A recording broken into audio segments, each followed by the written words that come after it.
আমার চক্ষু শীতল কারিণী, আমি পথ চেয়ে প্রহর গুনি,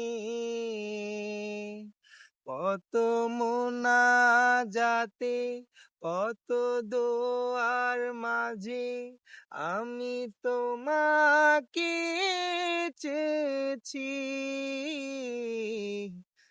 আমার চক্ষু শীতল কারিণী, তুমি আসবে বলে দিনের পর দিন নিজেকে করেছি হিফাজত।